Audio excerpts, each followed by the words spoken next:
لا حول ولا قوة إلا بالله العلي العظيم. أعوذ بالله من الشيطان اللعين الرجيم.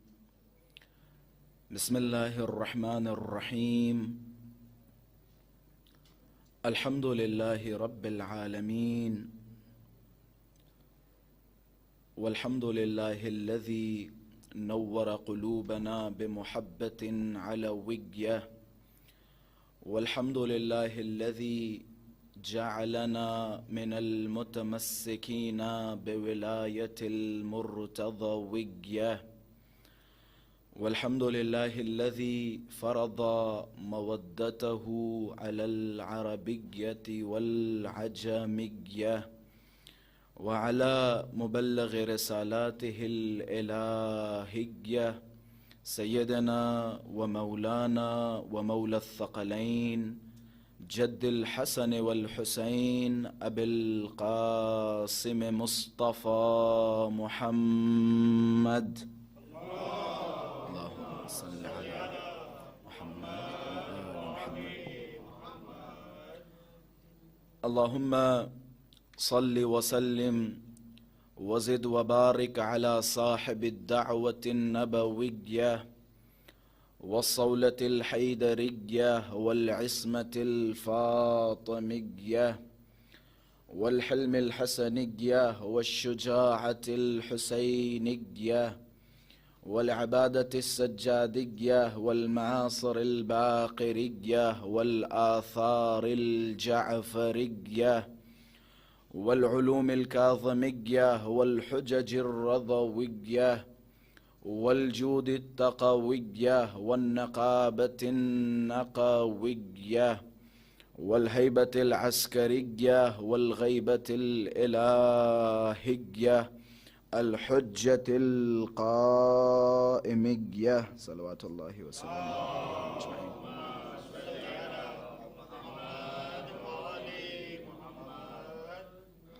اللهم عرفني نفسك، فإنك إن لم تعرفني نفسك لم أعرف رسولك. اللهم عرفني رسولك، فإنك إن لم تعرفني رسولك لم أعرف حجتك. اللهم عرفني حجتك، فإنك إن لم تعرفني حجتك ضللت عن ديني. اللهم كن لوليك الحجة ابن الحسن صلواتك عليه وعلى آبائه في هذه الساعة وفي كل الساعة وليا وحافظا وقائدا وناصرا ودليلا وعينا حتى تسكنه أرضك طوعا وتمتعه فيها طويلا. اللهم صل على محمد. اللهم عجل لوليك الفرج والعافية والنصر واجعلنا من أعوانه وأنصاره. أما بعد، فقد قال الله تبارك وتعالى في محكم كتابه ومتقن خطابه: بسم الله الرحمن الرحيم. إنا عرضنا الأمانة على السماوات والأرض والجبال فأبين أن يحملنها وأشفقن منها وحملها الإنسان إنه كان ظلوما جهولا. صدق الله العلي العظيم. صل على محمد. وجود ذی الجود نازنین امام زمان عجل اللہ تعالی فرجہ الشریف کی سلامتی اور حضرت کے ظہور میں تعجیل، علماء کرام، مراجعین عظام، شیعیان حیدر صفدر اور آپ سب اپنی سلامتی، اہل خانہ کی سلامتی اور مرحومین کی مغفرت کے لیے بآواز بلند صلوات ہدیہ فرمائیں.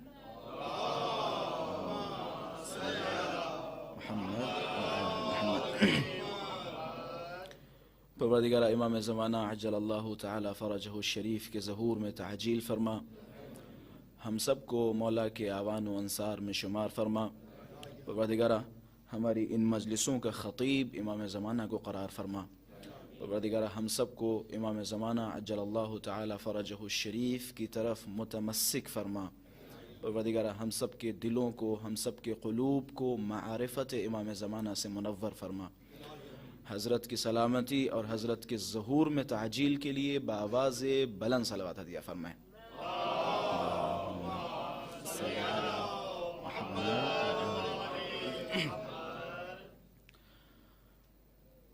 انسان کی کامیابی کا راز اطاعت اہل بیت اطہار ہے۔ اگر انسان چاہتا ہے کہ وہ اس دنیا میں بھی کامیاب ہو اور آخرت میں بھی کامیاب ہو تو اس کے لیے ضروری ہے کہ وہ اہل بیت اطہار کی اطاعت و پیروی کرے۔ اہل بیت اطہار علیہم الصلاۃ والسلام کے ساتھ اگر خیانت ہوئی کسی دور میں تو اس کی ایک سب سے بڑی وجہ یہ تھی کہ جس طرح لوگوں کو اہل بیت اطہار علیہم الصلاۃ والسلام کو فالو کرنا چاہیے تھا، اس طرح اہل بیت اطہار کو فالو نہیں کیا گیا۔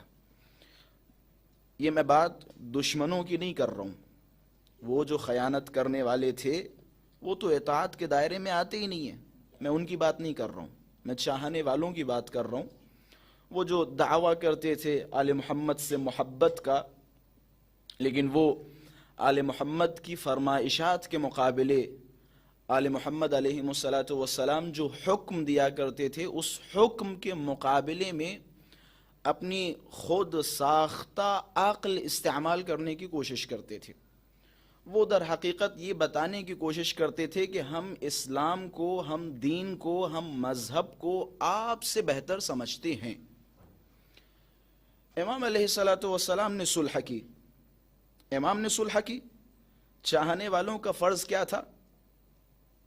امام نے جو کام کیا امام کے سامنے تسلیم ہو، یہ چاہنے والوں پر واجب تھا۔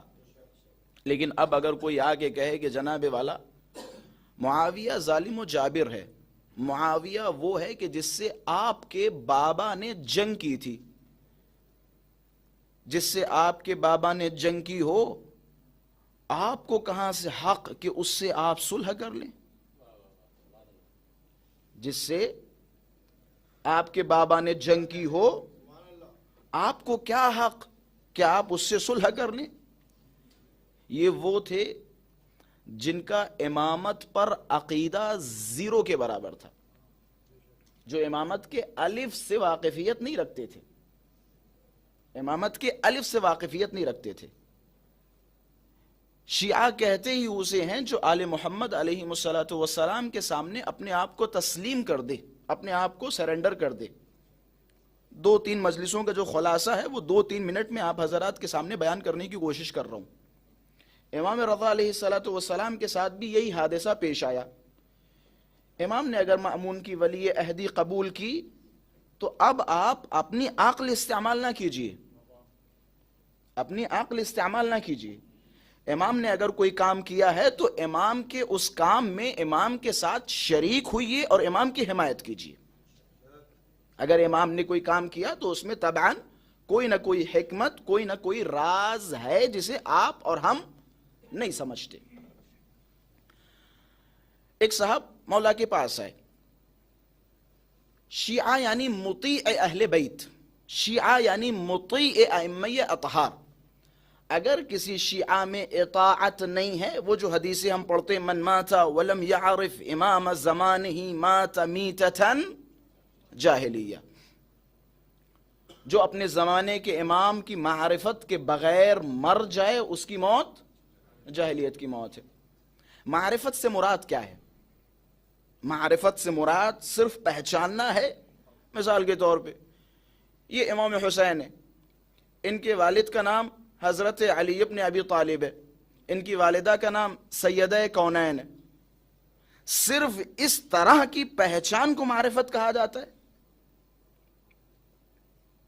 ایک جملہ کہوں، سخت ہے لیکن ایسے جملے کہنے کا عادی نہیں ہوں۔ اگر اسے معرفت کہا جائے اب یہ دیکھنا ہے کہ ہماری معرفت یہی والی ہے امام زمانہ سے ریلیٹڈ. مثال کے طور پہ امام زمانہ غیبت صغرا ہوئی، غیبت کبرا، اس وقت پردہ غیب میں ہے، ان کا نام یہ ہے، ان کے القاب یہ، دیٹس اٹ. اگر اسی کو معرفت کہیں ہم اور آپ تو معذرت کے ساتھ اتنی معرفت تو لشکر یزید میں جو حسین کو قتل کرنے کے لیے آئے تھے وہ بھی رکھتے تھے. اتنی معرفت تو وہ بھی رکھتے تھے. پھر ہماری معرفت اور ان کی معرفت میں فرق کیا ہے؟ ہماری معرفت اور ان کی معرفت میں فرق یہ ہے کہ ہم امام کو ان کے مقام کے ساتھ پہچانتے ہیں. ہم امام کو ان کے مقام و عظمت کے ساتھ پہچانتے ہیں. اللہ نے جو انہیں مقام عطا فرمایا ہے، اللہ نے جو انہیں عظمتوں سے نوازا ہے، ہم امام کے تمام فضائل و مناقب کو قبول کر کے امامت کو قبول کرتے ہیں. یہ فرق ہے. اور اس کے ساتھ ساتھ امام پہ جانے قربان کرتے ہیں، امام کی اطاعت کرتے ہیں. یہ فرق ہے ہماری معرفت اور ان کی معرفت میں. اور یہی وجہ ہے علماء نے اسی روایت کا من مات ولم یعرف امام زمانہ مات میتۃ جاہلیہ یہاں پہ ترجمہ باقاعدہ کیا ہے. یہاں پہ معرفت سے مراد اطاعت ہے. معرفت سے مراد اطاعت ہے. امیر المؤمنین علیہ الصلوۃ والسلام کے پاس آ رہے ہیں، مولا بسم اللہ آپ جنگ کیجئے، آپ لڑیے، ہم آپ کے ساتھ ہیں. مولا نے فرمایا ٹھیک ہے، اپنے سر کے بال منڈوا کے آ جاؤ. دوسرے دن دروازے پہ کھڑے، وہی ہم تلواریں لے کے جانے قربان کرنے کے لیے آئے اور آپ شرط رکھ رہے ہو کہ جناب والا گنجے ہو کے آ جاؤ، سر کے بال کٹوا کے آ جاؤ. مسئلہ یہاں پہ یہ نہیں ہے کہ بالوں سے کیا فرق پڑتا ہے. مسئلہ یہ ہے کہ امام نے کچھ کہا ہے کہ جس پر عمل کرنا تم پر واجب ہے. بنی اسرائیل اللہ کہہ رہا فلاں دروازے سے آؤ اور کہو حطہ. کیا ہے ایک لفظی تو ہے، لیکن اللہ کہہ رہا یہاں مسئلہ اطاعت ہے. اطاعت کا مسئلہ ہے. تمہیں کہنا پڑے گا، تمہیں کرنا پڑے گا. یہاں مسئلہ اطاعت ہے. ایک صاحب، یہ روایت جو میں آپ حضرات کے سامنے بیان کرنے جا رہا ہوں، یہ روایت جناب سیدہ سے بھی ملتی ہے اور دوسرے امام سے بھی ملتی ہے. ایک صاحب امام کے پاس آئے اور آنے کے بعد کہنے لگے یا عبداللہ انی من شیعتکم، میں آپ کے شیعوں میں سے ہوں. مولا نے جواب دیا ان کنت لنا فی اوامرنا وزواجرنا مطیعا فانت من شیعتنا. اگر تم ہر اس چیز پر پابندی کے ساتھ عمل کرتے ہو جس کا ہم نے تمہیں حکم دیا، اور ہر اس چیز سے روکتے ہو جس سے ہم نے روکا. ہم نے تمہیں حکم دیا کہ تم فلا فلا فلا فلا فلا فلا کام کرو، اگر تم کر رہے ہو. ہم نے تم سے کہا کہ فلا فلا فلا فلا فلا فلا کام مت کرنا، اگر تم اسے نہیں کر رہے ہو فأنت من شیعتنا، تو اس صورت میں آپ حضرت ہمارے شیعوں میں سے ہیں. وَإِن كُنْتَ بِخِلَافِ ذَلِكَ، اگر تمہاری پرسنالٹی، انسان اپنے بارے میں زیادہ بہتر جانتا ہے، اپنی طرف رجوع کریں، اپنے آپ کو دیکھیں. حضرت نے فرمایا وَإِن كُنْتَ بِخِلَافِ ذَلِكَ، اگر تم اس کا الٹا ہو، ہم نے جن چیزوں کا تمہیں حکم دیا، ہم نے کہا سچ بولو، تم جھوٹ بول رہے ہو. ہم نے کہا لوگوں کو پریشان نہ کرو، تم لوگوں کو پریشان کر رہے ہو. ہم نے کہا غیبت نہ کرو، تم غیبت کر رہے ہو. ہم نے کہا چغلیاں نہ کرو، تم چغلیاں کر رہے ہو. وَإِن كُنْتَ بِخِلَافِ ذَلِكَ، اگر تم اس کا الٹا کر رہے ہو تو اس صورت میں تمہارا کیا ہوگا؟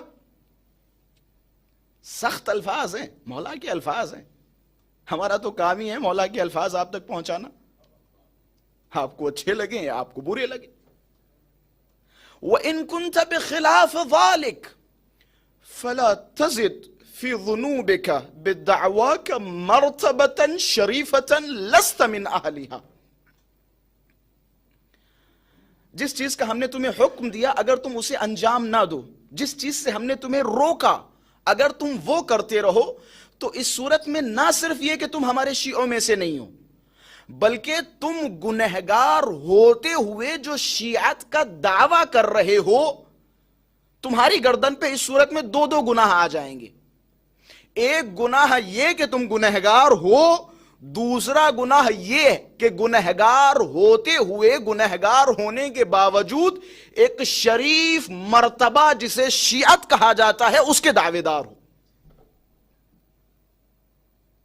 مولا کے جملے فلا تزد فی ذنوبک بدعواک مرتبۃ شریفہ لست من اہلہا. ہاتھوں کو جوڑیں. یا امام حسن، ٹھیک ہے ہم بے عمل ہیں، ٹھیک ہے ہم سے نمازیں چھوٹتی ہیں، مولا ہم سے روزے بھی چھوٹ جاتے، مولا ٹائم پہ ہم خمس نہیں دیتے، مولا زکوٰۃ نہیں نکال رہے، مولا کبھی کبھی جھوٹ بھی بولتے ہیں، مولا ہزار عیب ہمارے دلوں میں ہیں، لیکن اس دل میں جو آپ کے لیے محبت ہے اس میں ذرہ برابر شرک نہیں ہے.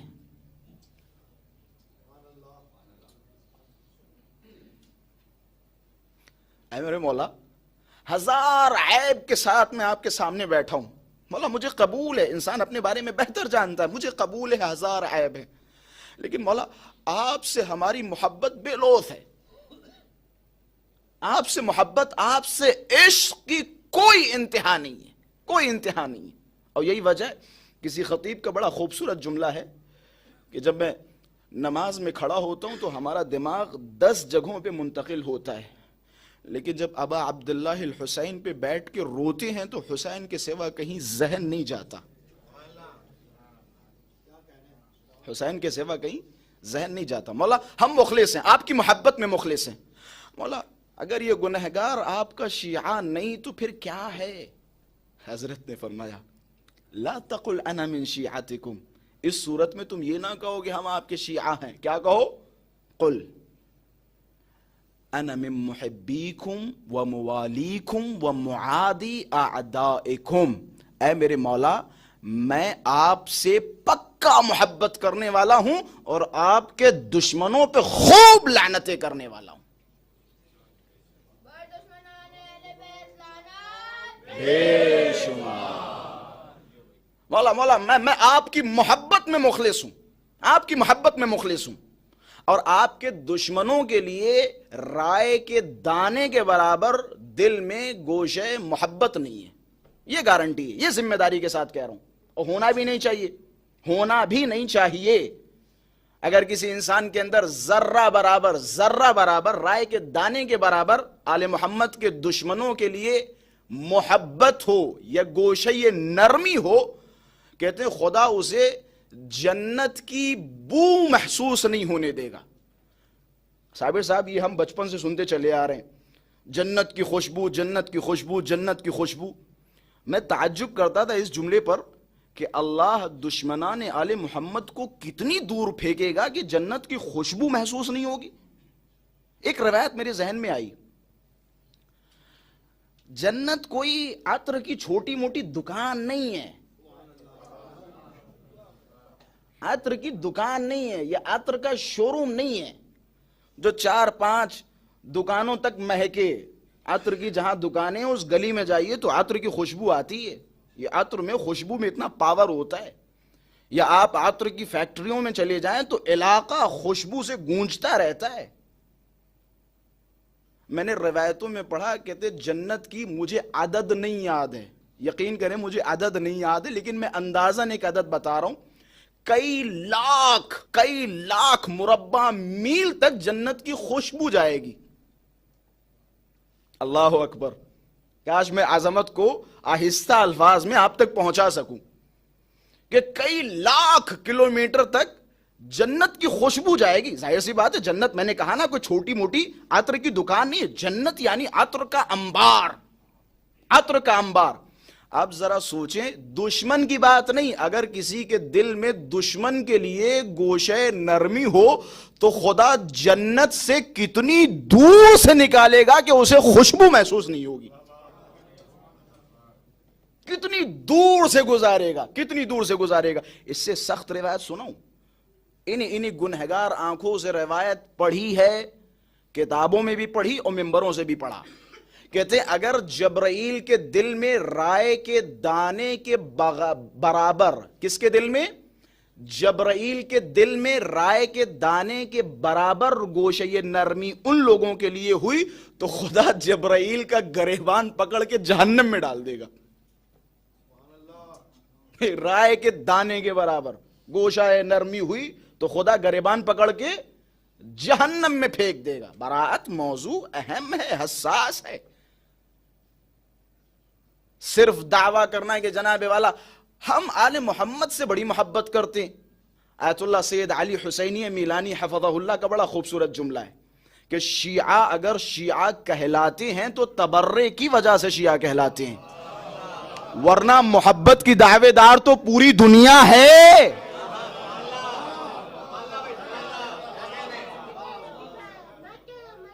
بھائی محبت کرنے والی تو پوری دنیا ہے.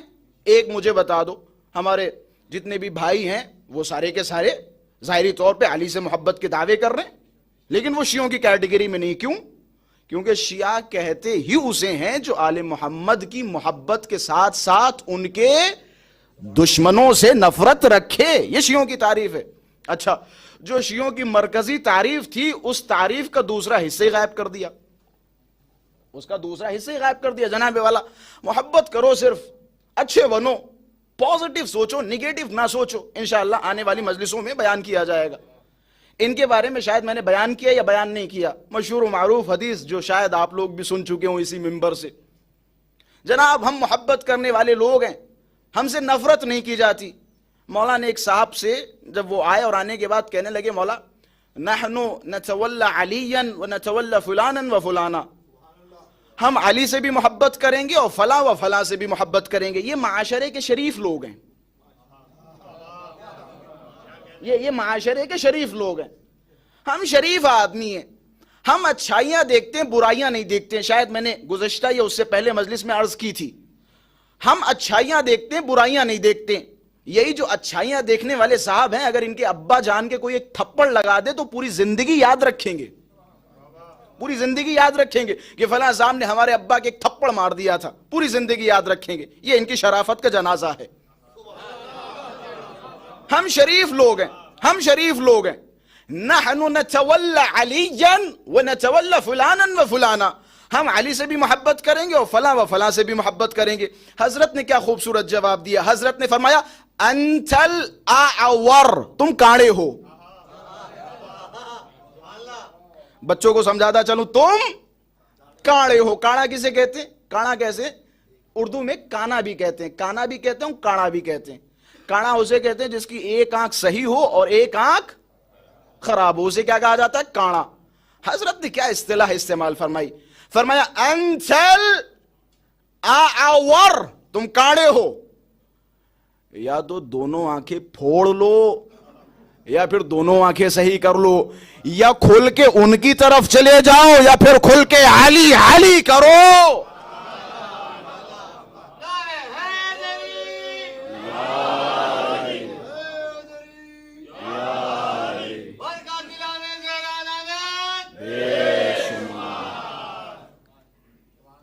یا تو کھل کے ان کی طرف جاؤ یا پھر علی علی کرو، منافقت نہ کرو. اہل بیت اطہار کو اگر سب سے زیادہ نقصان ہوا تو کس سے ہوا؟ منافقین سے ہوا. امام حسن مجتبیٰ کی زندگی پہ آتے ہیں. امام حسن مجتبیٰ کی زندگی کا سب سے بڑا فیصلہ، جب بھی امام حسن مجتبیٰ کی زندگی آتی ہے تو ایک چیز بہت زیادہ ہائی لائٹ ہوتی ہے، وہ ہے امام حسن مجتبیٰ کی صلح. جس طرح میں نے ولی عہدی امام رضا کے فوائد بیان کیے تھے ویسے ہی کوشش کروں گا 10 سے 15 منٹ میں امام حسن مجتبیٰ کی صلح کے فوائد آپ حضرات کے سامنے رکھوں. سب سے پہلی بات یہ یاد رکھیں، میں اس سے پہلے کہ اس بحث میں جاؤں ایک نکتے کی طرف اشارہ کرتا چلوں، وہ کہ جس سے ظاہری طور پر امام حسن مجتبیٰ نے صلح کی، وہاں دلوں کے تار ملنے کا کوئی مسئلہ نہیں تھا. یہ دماغ میں ہرگز نہ لے کے آئیں کہ جناب کوئی گوشہ محبت پیدا ہو گئی تھی یا فلاں و فلاں، یہ تصور نہ کریں. میں اکثر یہ جملہ کہتا رہتا ہوں، اگر موقعیت ہوتی، اگر لوگ ساتھ دیتے تو امام حسن مجتبی معاویہ کے ساتھ وہی کرتے جو جنگ صفین میں علی نے کیا، جو علی نے کیا. اور باقاعدہ امام حسن مجتبی نے پوری تیاری کی، لڑنے کی تیاری کی. سب سے پہلے یہ بتاتا چلوں علت کیا ہے کہ جس کی وجہ سے امام حسن مجتبی مجبور ہوئے صلح کرنے پر. دیکھیں ہر زمانے میں پروپوگنڈا بہت اثر رکھتا ہے، چاہے وہ آج کا دور ہو یا کل کا دور ہو. پروپوگنڈے کا بہت ایک خاص مقام ہے ہر تاریخ میں، ہر دھرم میں، ہر مذہب میں، ہر دین میں پروپوگنڈے کا ایک خاص مقام ہے. اور یہ ہر زمانے میں ہوا، اور خاص کر کے بنو امیہ تو اس کے بادشاہ تھے، مکاریوں کے، فریب کے، جال سازیوں کے بادشاہ تھے. معاویہ نے ایک پروپوگنڈا کیا امام حسن مجتبی کے خلاف. کیسا پروپوگنڈا؟ ذرا سوچئے گا. دیکھیں اہل بیت اطہار کے زمانے کے جب حادثات اور واقعات سنیں تو صرف وہیں تک محدود نہ رکھیں، اپنے زمانے پہ تطبیق دیں، اپنے زمانے سے ملائیں. کیا یہ حادثات اور واقعات ہمارے زمانے سے بھی ملتے ہیں یا نہیں؟ معاویہ نے امام حسن مجتبی کے خلاف پروپوگنڈا کیا. کیا پروپوگنڈا کیا پتہ ہے؟ یہ اپنے آپ کو سفید کالر بن کے پیش کر رہا تھا، سافٹ کارنر دکھا رہا تھا لوگوں کے سامنے.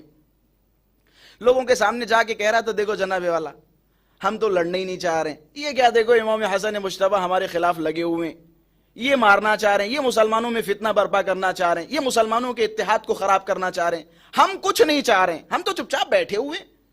وہ جو علی کے ساتھ معاملہ ہوا اس کے بعد ہم خاموش ہو گئے. بھائی تم بھی جیو، ہمیں بھی جینے دو. ایک ایک کان تک معاویہ نے یہ بات پہنچا دی تھی.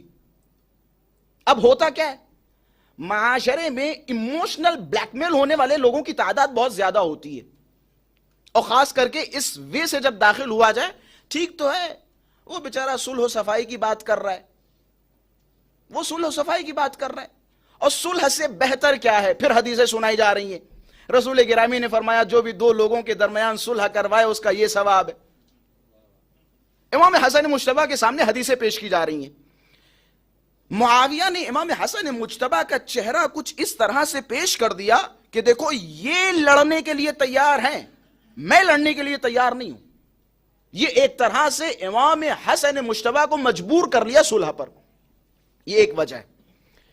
اب آئیے علتیں بتائیں امام حسن مجتبی کی صلح کی. پہلی علت مأمور بتکلیف الہی.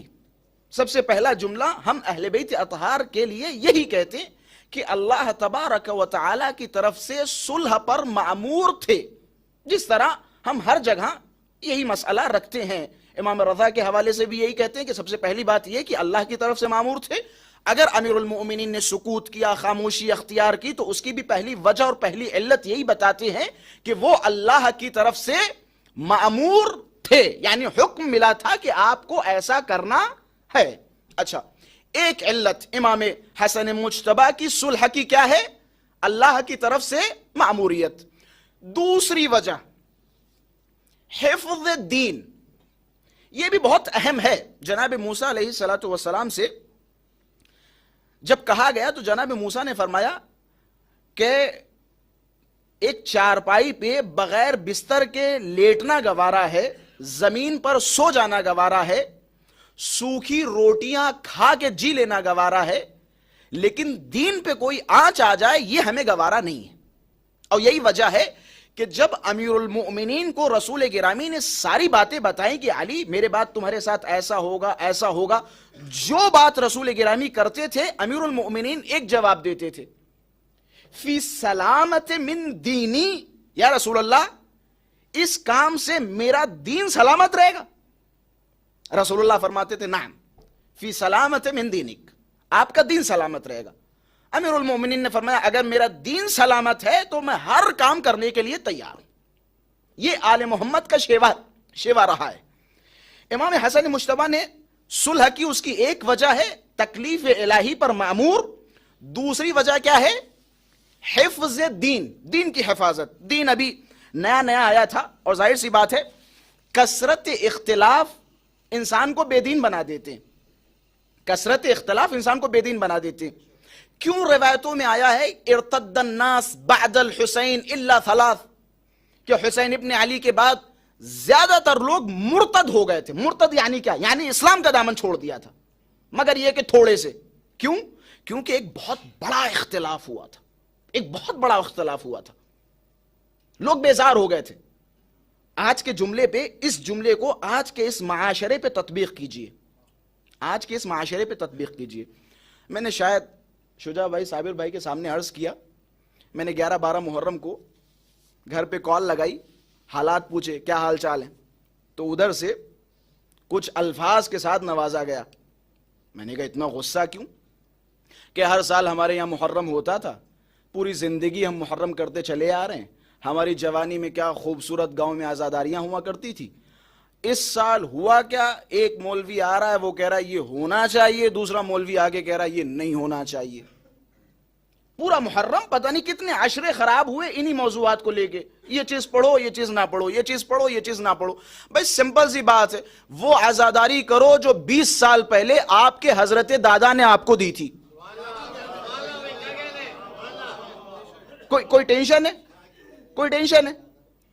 وہ کرو جو آپ کے دادا نے دی تھی، وہ کرو جو 40 سال پہلے آپ کے دادا نے دی تھی، وہ کرو جو شیخ صدوق نے دیا، وہ کرو جو شیخ مفید نے دیا، وہ کرو جو شیخ توسی نے دیا، وہ کرو جو شیخ کلینی نے جو دیا، وہ کرو. آپ کو اپنی طرف سے کرنے کی ضرورت نہیں ہے. پھر ہوتا کیا ہے؟ میں نے ابھی جملہ کہا نا، امام حسین کے بعد کیا ہوا؟ ارتد الناس بعد الحسین الا ثلاث. بہت جالب نقطے کی طرف اشارہ کر رہا ہوں. علماء کے، میں آپ نے دیکھا ہوگا بہت سارے موضوعات پہ چل رہے ہوتے کہ جناب اس کا جواب دیجئے، اس کا جواب دیجئے. میں جواب دینے کا قائل نہیں ہوں، کوئی فائدہ ہے نہیں، کسی کو جواب دیے کوئی فائدہ نہیں، مگر یہ کہ آپ ادھر سے جواب دیں، پھر آپ کا جواب آئے گا، پھر جواب کا جواب، پھر جواب کا جواب. یہ جوابوں کا سلسلہ چلتا رہے گا الی یوم الدین، قیامت تک. تو اس کا فائدہ نہیں ہے، ٹھیک ہے، اس کا فائدہ نہیں ہے. سمپل سی بات آپ یہ سمجھ لیجئے، جس طرح امام حسین کے بعد جملہ مشہور ہے ارتد الناس بعد الحسین الا ثلاث، اکثر لوگ مرتد ہو گئے تھے. کیوں؟ کیونکہ اختلاف بہت شدید ہوا تھا. نتیجہ اس دور میں یہ نکلتا ہے کہ علماء کا اختلاف عوام کو بے دین بنا دیتا ہے. غور فرمائیے گا، علماء کا اختلاف عوام کو بے دین بنا دیتا ہے. میں نے ابھی اسی معاشرے میں، یو پی میں اور دہلی میں نے کچھ لوگوں سے رابطے کیے. بہت سارے لوگ اس نتیجے پہ پہنچ چکے ہیں کہ وہ مولویوں کو کھلم کھلا گالیاں دے رہے ہیں. کیوں؟ ٹھیک ہے وہ غلط کر رہے ہیں، لیکن کہیں نہ کہیں سے ہماری طرف سے بھی غلطیاں ہوئی ہیں. ہم کبھی کبھی ممبر پہ آتے ہیں، اپنے آپ کو ڈیفینڈ کرتے ہیں، اپنی ذات کو ڈیفینڈ کرتے ہیں. یہ ممبر بنا ہے ذات علی کو ڈیفینڈ کرنے کے لیے، ہمارے اور آپ کے لیے نہیں ہے.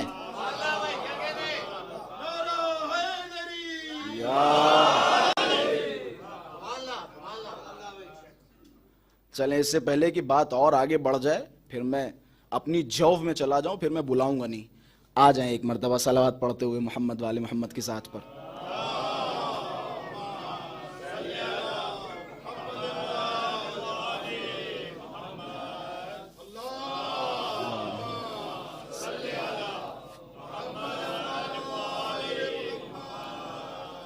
خیر ابھی کافی دن ہے، میں اس ارادے سے آیا تھا کہ حسن مجتبیٰ علیہ الصلوۃ والسلام کی کچھ فضائل آپ حضرات کے سامنے بیان کروں. کل بھی رہ گئے اور آج رہنا نہیں چاہ رہا ہوں. میں کوشش کروں گا جلدی سے یہ صلح امام حسن مجتبیٰ کے فوائد اور علتیں آپ حضرات کے سامنے جلدی سے تمام کر دوں. بحث کو یہیں پہ ختم کرتے ہوئے، پہلی علت کیا ہے کہ جس کی وجہ سے امام حسن مجتبیٰ نے معاویہ کے ساتھ صلح کی؟ تکلیف الہی. یاد کر لیں، یہ پوائنٹس نوٹ کر لیں. تکلیف الہی، اللہ کی طرف سے حکم تھا کہ آپ صلح پر مأمور ہوں. ایک. دوسری علت کیا ہے؟ امام حسن مجتبیٰ کی نظر میں اور ذہن میں دین کا پیکر تھا. دین کی حفاظت کے لیے امام حسن مجتبیٰ رک گئے، کیونکہ زیادہ اختلاف عوام کو بے دین بنا دیتا ہے. بہت سارے نکات انشاءاللہ پھر کبھی. یہ دوسری علت. تیسری علت جو سب سے اہم ہے، اور بھی ایک دو علتیں ہیں، ان سب علتوں کو ختم کرتے ہوئے سب سے اہم علت کہ جس وجہ سے امام حسن مجتبیٰ نے صلح کی، مددگار کا نہ ہونا. اور یہ سب سے بڑی علت ہے. امام حسن مجتبی نے اگر صلح نہیں کی تو اس کی وجہ کیا ہے, اس کی علت کیا ہے؟ کیونکہ کوئی ساتھ دینے والا نہیں تھا. اس پہ میں زور کیوں دے رہا ہوں؟ اس پہ زور یوں دے رہا ہوں کیونکہ فی الحال بہت سارے شریر اور شیطان مزاج لوگ توجیہ کرنے کی کوشش کرتے ہیں اور کہتے ہیں جناب والا امیر المؤمنین کی زندگی سے سیکھیے. کیا سیکھوں؟ کہ دیکھو کس طرح سے امیر المؤمنین نے 25 سال خاموشی اختیار کی. امیر المؤمنین سے سیکھیے امیر المؤمنین نے کس طرح اتحاد و وحدت کی حفاظت کے لیے تلوار نہیں اٹھائی. علت بھی تو لوگوں کو بتاؤ, علت بھی تو بتاؤ. امام حسن مجتبی نے اگر معاویہ کے ساتھ صلح کی, یہ میں اس لیے بیان کر رہا ہوں, میں نے خود ایک دو شیعوں کے منہ سے یہ توجیحات سنی ہیں. جب امام نے صلح کر لی تو ہم اور آپ ہوتے کون ہیں؟ ہم بھی صلح کر لیں مثال کے طور پہ. بھائی علت بھی تو پڑھو کہ امام حسن نے کیوں صلح کی, علت بھی تو پڑھو امیر المؤمنین نے کیوں معاویہ کے خلاف جنگ بندی کی, یا کیوں امیر المؤمنین خاموش بیٹھے رہے, ان کا حق ان کی آنکھوں کے سامنے چھنتا رہا, کیوں خاموش رہے؟ علت پڑھو. علت بتاؤں؟ بتا دیا میں نے. مددگار کا نہ ہونا. حدیث سنیے, امیر المؤمنین نے سکوت نہیں کیا, سکوت نہیں کیا. جملہ ہے مولا امیر کا, لو وجدت 40 ذوی عزم لناہضت القوم. اس سے بڑا جملہ ہو سکتا ہے؟ غربت بھی مولا کی اور ایک بہت بڑا راز بھی کھل جائے گا اسی جملے سے. مولا نے فرمایا اگر میرے پاس 40 جوان مرد ہوتے تو میں ان کے خلاف قیام کر دیتا. یہ جملہ کیا سکھا رہا ہے, کیا بتا رہا ہے؟ یار نہیں تھے مولا کے پاس, مددگار نہیں تھے مولا کے پاس, مدد کرنے کے لیے آئے. مولا نے کہا اچھا مدد کرنا چاہتے ہو, جاؤ بسم اللہ, سر کے بال مڑوا کے آؤ. دوسرے دن کھڑے. مولا نے فرمایا جو راہ علی میں اپنے سر کے بال نہ دے سکے وہ گردنیں کیا دے گا؟ مخلص مخلص یار کی ضرورت ہے اہل بیت اطہار کو. خراسان سے لوگ تلواریں لے کے آئے, یا امام رضا آپ قیام فرمائیے ہم آپ کے ساتھ ہیں, اور نمی دونم اتنے ہزار لوگوں کی ننگی تلواریں آپ کے ساتھ ہیں. مولا نے کہا اچھا ادخلوا فی هذا التنور, اس تنور میں داخل ہو. یا ابا الحسن اتريد تحرقنی فی النار, مولا آپ ہمیں جلانا چاہ رہے ہیں, ہم آئے آپ کی مدد کے لیے اور آپ بیٹھے ہمیں جلانے کے لیے, آپ ہمیں جلانا چاہ رہے ہیں. ہارون مکی ہے, مولا نے کہا ادخل فی هذا التنور, ہارون تنور کے اندر. قصہ سنا ہوا ہے, کھولا تو تسبیح پڑھ رہا. امام نے ایک جملہ فرمایا خراسانیوں کی طرف خطاب کرتے ہوئے کہ اے خراسانیوں تم آئے ہو نا, ہم اٹھ جائیں ہم قیام کریں, لیکن یہ بھی تو ہم دیکھ لیں کہ مخلص ہیں یا نہیں. ذرا بتاؤ تمہارے خراسان میں وہ جو ننگی تلواریں لے کر امام رضا کی مدد کے لیے بیٹھے ہیں ان میں سے ہارون مکی جیسے کتنے ہیں؟ بسم اللہ, کتنے ہیں ہارون مکی جیسے؟ سر پیٹ کے بیٹھ گئے, آنکھوں میں آنسو بھی ہیں کہ یا امام رضا, خدا کی قسم ان میں سے ایک بھی ہارون مکی جیسا نہیں ہے. اچھا ایسی سچویشن میں امام کو کیا کرنا چاہیے تھا؟ کیا کرنا چاہیے تھا امام کو؟ قیام کرتے امام, لڑتے امام. امیر المؤمنین نے ایسا نہیں ہے, جہاں تک ہو سکا امیر المؤمنین نے ممانعت کی, کسی کے گریبان کو پکڑ کے پٹکا اور پٹکنے کے بعد فرمایا یبن السحاق لولا کتاب من اللہ سبق, اگر کتاب الہی نہ ہوتی اور وعدہ رسول خدا نہ ہوتا تو میں تجھے سکھا دیتا, تجھ میں جرأت نہیں جو علی کی چوکھٹ پہ آ جائے. مصلحت ہے, مصلحت ہے, مصلحت ہے, جس وجہ سے علی کی تلوار نیام میں ہے, مصلحت ہے. وگرنہ یہ وہی تلوار ہے کہ جس نے مرہب کو مارا, عمرو بن عبدود کو مارا. تم تو جانتے ہو نا علی کی تلوار کے بارے میں, لیکن مصلحت ہے. امام حسن مجتبی نے اگر معاویہ کے ساتھ صلح کی تو اس کی سب سے اہم وجہ یہ ہے کہ امام حسن کے پاس مددگار نہیں تھے.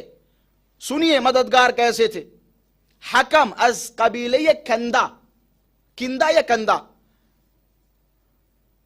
حکم امام کے پاس آیا, مولا کا ظاہری طور پر چاہنے والا تھا. مولا نے اسے 4000 کا لشکر دیا. 4000 کا لشکر, 4000 سپاہیوں پہ مشتمل. یہ میں بتا رہا ہوں امام حسن مجتبی کی منصوبہ سازی, لڑنے کے لیے تیار تھے, لشکر تیار تھے. جناب مختار کے پاس پہنچے, ابن مسعود کے پاس گئے مدد کے لیے. وہ ساری باتیں آپ حضرات کے ذہنوں میں ہیں. 4000 کا لشکر کس کو دیا؟ حکم کو دیا, از قبیلہ کندہ. غور سے سنیے گا اور آج کی زندگی پہ تطبیق دیجئے گا. 4000 کا لشکر. حکم سے کہا جناب آپ جو ہے شامات کے علاقوں میں پہنچیے اور وادی رمادی میں پہنچ کے ڈیرا لگا لیجئے, وہیں سے معاویہ پہ حملہ کریں گے. 4000 کا لشکر امام نے کسے دیا؟ حکم کو, کہ وادی رمادی میں رکو جا کے. امام تیار ہو رہے ہیں, چلو بھائی معاویہ سے جنگ کرنی ہے. ایک خط آ گیا وتھ پاکٹ حکم کے پاس. آفر تھا ایک خوبصورت لڑکی جس سے شادی کروائیں گے, فلاں فلاں علاقے کی زمینیں یا فلاں تمہیں کسی ایک علاقے میں استاندار بنا دیں گے, والی بنا دیں گے. ہنسی بھی آتی ہے تاریخ پر اور ہنستے ہنستے آنکھوں میں آنسو بھی آ جاتے. مولا حسن مجتبی کے 4000 سپاہی حکم کے حوالے. کتنا غریب تھا میرا مولا. حکم ان 4000 سپاہیوں کو لے کے معاویہ سے ملحق ہو گیا. امام حسن کس کے ساتھ جنگ کرتے؟ کیسے جنگ کرتے؟ صلح پر لوگوں نے مجبور کیا امام حسن کو, مجبور کیا. عبداللہ ابن مسعود کے پاس گئے, مدد مانگی نہیں مانگی. اب میں وہ تاریخ کی ان بحثوں میں جانا نہیں چاہ رہا ہوں. حضرت مختار کا ایک جواب میں نہیں جانا چاہ رہا ہوں, لیکن نہیں مدد کی گئی. امام کے ساتھ بازار میں کھلے عام خیانت ہوئی, چاقو مارا گیا.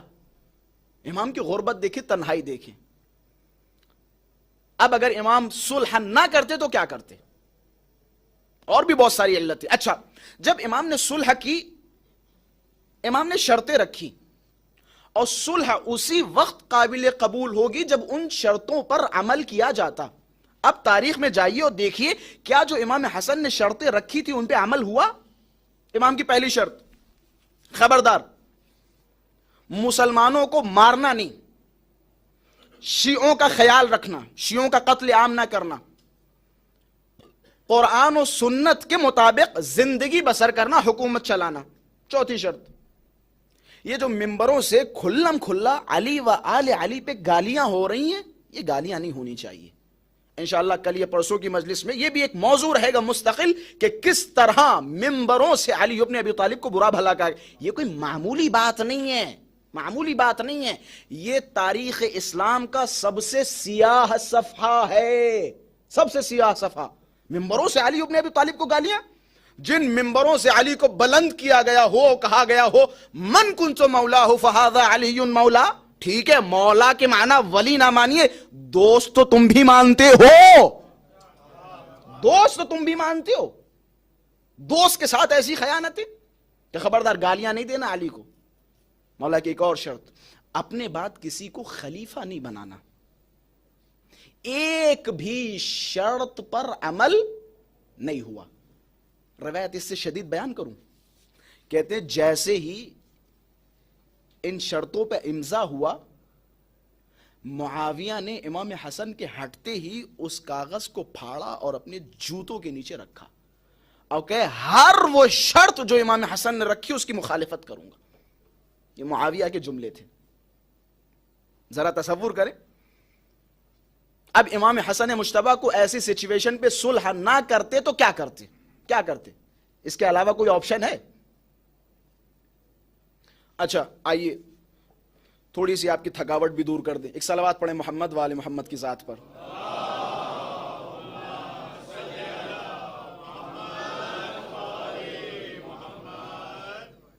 امام حسن اور معاویہ کے درمیان ظاہری طور پر صلح ہوئی جسے ہدنہ کہا جاتا ہے. انشاءاللہ اس پہ بھی بحث ہوگی, کبھی وقت ہوا. معاویہ نے امام حسن مجتبی سے فرمایا بسم اللہ، آپ ممبر پہ بیٹھیے، آپ بزرگ ہیں، آپ رسول کے نواسے ہیں، کچھ نصیحتیں فرمائیے۔ وہ روایت تو سنیے، انہو زق العلم زقن، ایک پرندہ چوچ میں دانا لاتا ہے اور اپنی چوچ کے ذریعے اپنے بچے کو دانا منتقل کرتا ہے۔ آل محمد کے بارے میں اہل بیت اطہار نے فرمایا یہ جو نبی کے گھرانے کے لوگ ہیں انہیں علم سکھایا نہیں، انہیں علم پرندے کی طرح پلایا جاتا ہے۔ زق العلم زقن، انہیں پلایا جاتا ہے۔ معاویہ نے امام حسن مجتبی کو اجازت دی کہ بسم اللہ آپ ممبر پہ جائیے اور کچھ بیان کیجئے۔ امام حسن مجتبی کو موقع ملا۔ اچھا، موقع دیکھ کے فضائل سنانے کی عادت وہاں سے ہے، وہاں سے ہے۔ امام حسن مجتبی ممبر پہ بیٹھے اور بیٹھنے کے بعد قرآن مجید کی آیتیں پڑھنے شروع کر دیں کہ اللہ نے ہمارے بارے میں یہ فرمایا، اللہ نے ہمارے بارے میں یہ فرمایا۔ جب امام حسن مجتبی بہت سارے اپنے فضائل و مناقب بیان کرنے لگے، معاویہ نے چاروں طرف دیکھا کہ لوگوں کی آنکھوں میں آنسو آ رہے ہیں، ماحول میں تبدیلی پیدا ہو رہی ہے۔ امام حسن مجتبی کی طرف اشارہ کیا کہ بس کیجئے، آ جائیے ممبر سے نیچے۔ سمجھ میں یہ آتا ہے کہ علم سے ڈرتا وہ ہے کہ جس کے مذہب کی بنیادیں کھوکھلی ہو۔ معاویہ کی بنیادیں کھوکھلی تھیں۔ امام حسن مجتبی سے کہا مولا نیچے آ جائیے۔ ایک جملہ کہا، بس میں یہیں سے ایک معراج پہ لے جانے کی کوشش کروں گا۔ ایک جملہ کہا کہ یا حسن انا خیر منک، ساری باتیں قبول ہیں، آپ کے بابا ایسے تھے، آپ کی اماں ایسی ہیں، آپ کے نانا ایسے ہیں، آپ کے بھائی ایسے ہیں، ساری باتیں قبول ہیں، لیکن یا حسن انا خیر منک، میں آپ سے بہتر ہوں۔ یہ چھوٹے چھوٹے بچوں کی جب لڑائیاں ہوتی تو کہتے ہیں نا ہمارے ابا تمہارے ابا سے بہتر، یہ اس طرح سے ہم آپ سے بہتر ہے۔ اچھا، میں ہاتھوں کو جوڑوں گا اور کہوں گا جناب وہ ممبر پہ آئے، ان کے پاس دلیل تھی، انہوں نے اپنی بہتری کی دلیل دی، تمہارے پاس بھی کچھ ہو تو بسم اللہ۔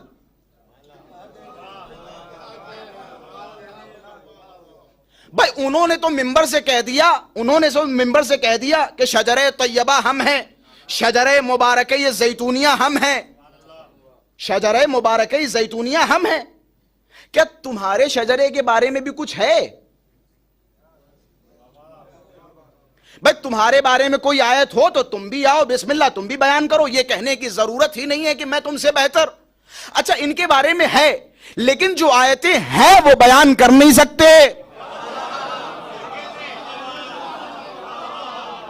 ہم شجرہ خبیثہ انہی کے بارے میں ہے، کہو کہو۔ انہوں نے جملہ کہا یا حسن انا خیر منک، اس جملے کا جواب تب سناؤں گا جب یہ مقدمہ آپ کے ذہنوں میں واضح ہو جائے۔ مقدمہ سنیے، مقابلہ کس کا کس سے ہوتا ہے؟ مقابلہ ہمیشہ مد مقابل سے ہوتا ہے۔ مد مقابل میں اس وقت اس مد مقابل سے ہوتا ہے جب مد مقابل میں ملتی جلتی صفات پائی جائیں، تب ہوتا ہے مقابلہ۔ مثال کے طور پر 10 kg ویٹ کا پہلوان 15 kg ویٹ کا پہلوان 80 kg ویٹ کے سامنے کھڑا کر دیا جائے اور دونوں میں لڑائی کروا دی جائے، آخر میں 80 kg ویٹ والا پہلوان ہاتھوں کو بلند کر کے کہے میں جیت گیا میں جیت گیا میں جیت، پوری دنیا ہنسے گی، نالائق بے وقوف، ذرا دیکھ تو صحیح سامنے ہے کون، میں کاش پہنچا سکوں، سامنے ہے کون؟ یہ 15 kg کا بچہ، اس سے تیرا مقابلہ کیسا؟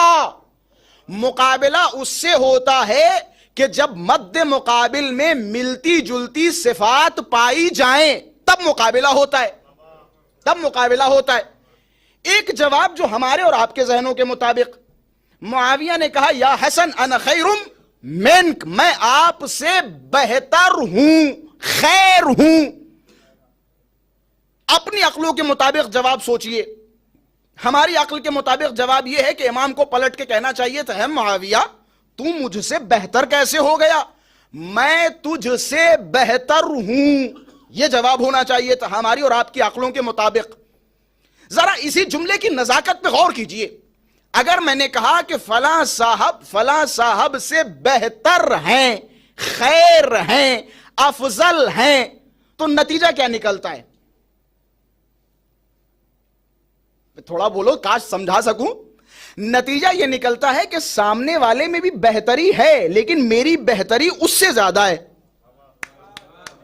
سامنے والے میں بھی فضیلت ہے، سامنے والے میں بھی فضیلت ہے لیکن میری فضیلت اس سے زیادہ ہے. تب کہا جائے گا افضل، تب کہا جائے گا خیر، تب کہا جائے گا بہتر. اب جیسے اس نے کہا نا یا حسن انا خیر منک، میں آپ سے بہتر ہوں، امام نے یہ جواب نہیں دیا کہ میں تجھ سے بہتر. امام نے مسکراتے ہوئے فرمایا نعوذ باللہ ان اقول انا خیر منک، کہ میں اللہ سے پناہ چاہتا ہوں مجھے یہ کہنا پڑے کہ میں تجھ سے بہتر.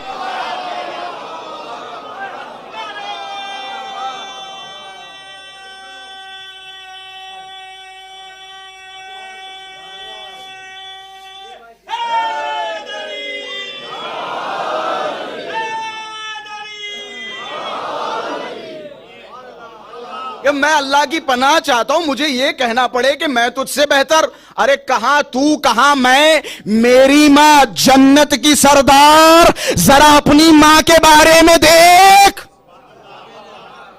ہم دو بھائی جوانان جنت کے سردار ہیں، ذرا اپنے بچوں کی طرف دیکھ. صبیۃ النار، جہنم کی آگ کا ایندھن ہوں گے. تیرا مقابلہ ہم سے کیسا؟ تو اپنی ماں کی طرف دیکھ اور میری ماں کی طرف دیکھ. تو نے کیسے کہہ دیا کہ ہم تم سے بہتر ہیں؟ کہ میں اللہ کی پناہ چاہتا ہوں مجھے یہ کہنا پڑے کہ میں تجھ سے بہتر. اچھا یہ بہتری کی بات آ گئی، مقابلے کی بات آ گئی، تو ایک بات اور سنتے چلیے. اب ظاہر سی بات ہے ایک چہار چوب بن گئی ہے تو اس چہار چوب کو یہی کلوز کر دیا جائے. مقابلہ کس کا کس سے ہوتا ہے؟ مد مقابل میں جب ملتی جلتی صفات پائی جائیں تب کہا جاتا ہے کہ جناب کا جناب سے مقابلہ ہو رہا ہے. حرہ بنت حلیمہ سعدیہ کا نام سنا ہے؟ حرہ بنت حلیمہ سعدیہ حجاج بن یوسف کے دور میں. حجاج کون؟ ظالم ترین انسان، آل محمد سے شدید بغض رکھنے والا، علی سے شدید بغض رکھنے والا حجاج بن یوسف. حرہ بنت حلیمہ سعدیہ جگہ جگہ علی ابن ابی طالب کے فضائل و مناقب بیان کر رہی ہیں. یاد رکھیے گا وہی چار چوب. مقابلہ کس کا کس سے؟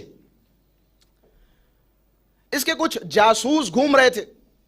جاسوس حجاج ابن یوسف کے پاس گئے اور کہ حجاج تو بڑے لمبے لمبے فتوے مارتا ہے کہ جو بھی علی کے فضائل بیان کرے اس کی زبان کاٹ لیں گے، ایسا کر دیں گے، ویسا کر دیں گے. تیری حکومت میں حرہ بنت حلیمہ سعدیہ علی کی افضلیت بیان کر رہی ہے، علی کی افضلیت بیان کر رہی ہے.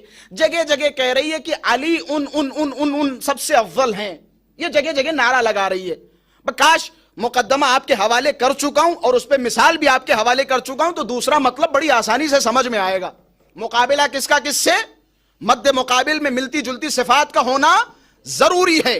حرہ بنت حلیمہ سعدیہ کی شکایت حجاج کے پاس پہنچی کہ اے حجاج، حرہ بنت حلیمہ سعدیہ علی کی افضلیت کی قائل ہیں. کہ اچھا، حرہ کو بلا کے لاؤ. دربار میں پیش کیا گیا کہ یا حرہ انت تفضلین علیا علی فلان و فلان و فلان و فلان و فلان. ایک دو مرتبہ زیادہ بھیج دو. بھائی کوئی خاص عدد میں نے نہیں بیان کی ہے کہ اے حرہ بنت حلیمہ سعدیہ، کیا آپ علی کو فلاں و فلاں و فلاں و فلاں و فلاں و فلاں سے افضل مانتی ہیں؟ حرہ کا شجاعت بھرا جواب، اے حجاج ابن یوسف، معذرت چاہتی ہوں، تیرے جاسوسوں نے جو تجھے خبر دی ہے غلط خبر دی ہے، غلط خبر دی ہے. کہ پھر صحیح خبر کیا ہے؟ ہمارے جاسوسوں نے تو یہی بتایا ہے کہ تو علی کی افضلیت کی قائل ہے، علی کو فلاں یا فلاں یا فلاں یا فلاں پر افضل مانتی ہے. حرہ بنت حلیمہ سعدیہ نے فرمایا تیرے جاسوسوں نے تجھے غلط خبر دی ہے. صحیح خبر کیا ہے؟ کہ صحیح خبر یہ ہے کہ میں اس کائنات میں کسی کو اس لائق سمجھتی ہی نہیں کہ جس کا مقابلہ علی سے کروں.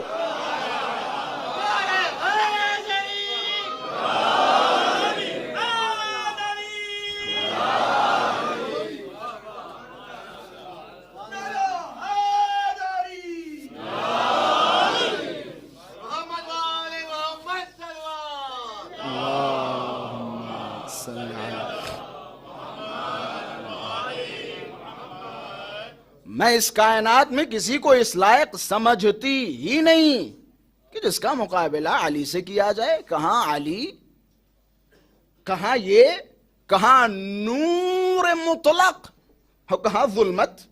دن و رات برابر ہو سکتے ہیں؟ دن و رات برابر ہو سکتے ہیں؟ اہل محمد کا کیسا مقابلہ، کیسا مقابلہ. امام حسن مجتبیٰ سے مقابلہ کرنے آیا. کیسا مقابلہ امام حسن مجتبیٰ کا؟ ایک ایک چیز دیکھیں، ایک ایک نقطے پہ غور کریں. ہر نقطے میں امام حسن مجتبیٰ اس مد مقابل سے جدا نظر آئیں گے. ایک صاحب شجرہ، ایک لاوارث. لاوارث یہ کوئی ڈھکی چھپی باتیں نہیں ہیں. ایک وہ کہ جسے اللہ تبارک و تعالی شجرہ مبارکہ زیتونیہ کہتا ہو، ایک وہ کہ جسے اللہ تبارک و تعالی شجرہ طیبہ کہتا ہو، ایک وہ کہ جس کے پیدا ہونے پہ 5 اور 6 لوگ دعوے کرتے ہوں. اصلا برابر نہیں ہو سکتا ہے، برابر نہیں ہو سکتا ہے. آل محمد سے کسی اہر غیرے کا مقابلہ نہ کرو، کسی اہر غیرے کا مقابلہ نہ کرو. اللہ تبارک و تعالی نے مقام عطا فرمایا. میں نے اس دن بیان کیا تھا، یہ وہ مقام ہے کہ انبیاء کے سامنے جب یہ مقام پیش کیا گیا تو انبیاء کے بدن لرز گئے. ابھی ہماری جتنی بھی تقریر ہوئی، اصل تقریر جو انشاءاللہ آنے والی مجلسوں کا موضوع ہوگا وہ خانہ الانسان، وہ انسان ابو الشرور المنافق کہ جس نے اس امانت میں خیانت کی. ابھی تک صرف خیانت کی باتیں ہو رہی، لیکن اصل خیانت جہاں سے شروع ہوئی آل محمد کے گھرانے کے ساتھ. اس سے بڑی کیا خیانت ہو سکتی ہے؟ لوگوں نے جان بوجھ کے علی ابن ابی طالب کو مسجد میں شہید کروا دیا. اس سے بڑی کوئی خیانت نہیں ہو سکتی.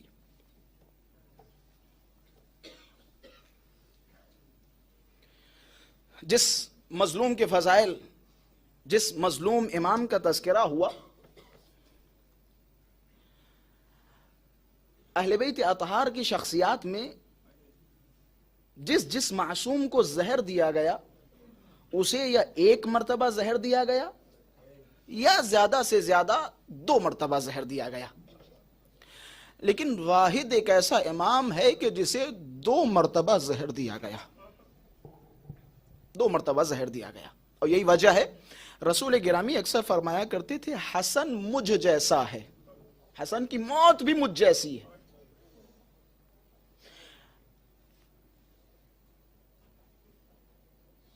سب سے بڑا غریب کون ہے؟ غریب کون ہے؟ آپ کے گھر کے باہر 1000 دشمن ہوں، لیکن جیسے ہی آپ گھر کی چوکھٹ پہ قدم رکھیں، آپ کا بیٹا آئے اور آپ کو کلیجے سے لگا لے، آپ کی زوجہ، آپ کی اہلیہ آئے اور آپ کو 1 گلاس پانی دے، آپ کے سر پہ ہاتھ رکھے اور آپ کو سہارا دے کے کہے آپ گھبرائیے نہیں، ہم آپ کے پیچھے کھڑے ہیں. آپ کو کسی طرح کی کسی غربت کا احساس نہیں ہوگا. اب ذرا سوچے وہ امام کتنا غریب تھا کہ جسے اپنے گھر میں پہرا لگانا پڑا. امام حسن مجتبیٰ کو جب 6 مرتبہ زہر دیا جا چکا، آخری زہر جب امام حسن مجتبیٰ کو ملا، روایت کے جملے ہیں ابو الفضل عباس آگے بڑھے، طبیب نے کہا کہ انہیں 6 مرتبہ زہر دیا جا چکا ہے، لیکن کیونکہ یہ علی کے بیٹے ہیں، طاقتور ہیں، شجاع ہیں، بہادر ہیں، یہ زہر کو برداشت کر لے رہے ہیں. لیکن ان کا خیال رکھنا کہیں ایسا نہ ہو کہ پھر انہیں زہر دے دیا جائے، کیونکہ اب ان کا بچنا مشکل ہو جائے گا. روایتوں کے جملے ہیں ابو الفضل عباس آگے بڑھے کہ اب میں پہرا دوں گا، خبردار جو امام حسن مجتبی تک کوئی پہنچے. روایت کے الفاظ ہیں امام حسن مجتبی پہ ابو الفضل عباس کا پہرا طاری ہوا، لیکن جنہیں کوششیں کرنی تھیں وہ کوششوں سے رکے نہیں. روایتوں کے جملے ہیں معاویہ نے یمنان سے ایک شدید زہر منگوایا. اس زہر کی کیفیت یہ تھی، یہ روایتوں کے جملے ہیں، جب یونان سے زہر پہنچا تو بتانے والوں نے بتایا کہ اے معاویہ اس زہر کی شدت اتنی زیادہ ہے کہ اگر اس زہر کو کسی تالاب میں ڈال دیا جائے، کسی بہتی ہوئی دریا میں ڈال دیا جائے تو اس دریا کی ساری مچھلیاں مر جائیں گی. یہ زہر کی کیفیت ہے. اگر اس زہر کو کسی تالاب میں کسی دریا میں ڈال دیا جائے تو اس دریا کی ساری مچھلیاں مر جائیں گی. روایتوں کے جملے ہیں جعدہ بنت اشعث بن قیس نے امام حسن مجتبی کی سراہی میں ایک قطرہ زہر ڈالا. آدھی رات امام حسن مجتبی نے وہ پانی پیا. جیسے ہی پانی پینا تھا امام حسن مجتبی بستر پہ گرے. ابو الفضل عباس گھر میں داخل ہوئے. زینب علیہ مقام پہنچی.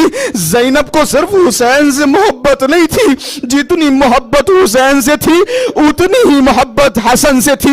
روایتوں کے جملے ہیں جیسے ہی زینب علیہ مقام نے امام حسن مجتبی کو اٹھایا، کیا دیکھا؟ خون کی الٹیاں شروع ہو گئی. اللہ اکبر اللہ اکبر. یہ اذیتناک موت ہے، یہ دردناک موت ہے. روایتوں کے جملے ہیں امام حسن مجتبی کے سامنے تشت رکھا گیا. اب جیسے جیسے امام الٹیاں کرتے جاتے تھے کلیجہ منہ سے باہر کو آ رہا. اللہ اکبر اللہ اکبر. خدا آپ کو کوئی غم نہ دے سوائے غم مظلوم کربلا کے. روایتوں کے جملے ہیں امام حسین تڑپنے لگے، رونے لگے.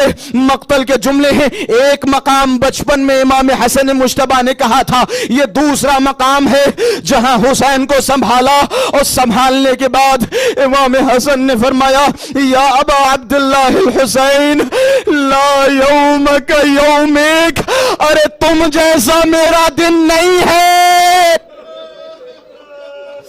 ارے مجھے زہر دیا گیا لیکن تمہارے سینے پہ شمر خنجر لے کے بیٹھے گا. اللہ اکبر اللہ اکبر. بس روایت سنیے. روایتوں کے جملے ہیں امام حسن مجتبی نے وصیتیں کرنی شروع کی. اپنے بیٹے قاسم کو بلایا، ہاتھوں پہ تعویذ باندھا. اے میرے بیٹے قاسم، جب تم دیکھنا کسی مصیبت میں گر جانا اس تعویذ کو کھول لینا. امام نے سب کے ساتھ وصیتیں کی. روایتوں کے جملے ہیں کیا دیکھا؟ زینب علیہ مقام بے چین ہے. زینب تڑپ تڑپ کے رو رہی ہیں. امام حسن مجتبی نے زینب کو اپنے قریب بلایا، کلیجے سے لگایا. عجب نہیں امام حسن نے جملہ فرمایا ہو، اے میری بہن زینب، آج تم سے یہ ذرا سا خون دیکھا نہیں جا رہا، لیکن کل میرا بھیا جس کا لاشا تیروں پہ معلق ہوگا، بدن زخموں سے چور ہوگا. ارے میری ماں اپنے دامن کو بچھا کے آجا میرے لاڈلے حسین، تیری ماں تیرا انتظار کر.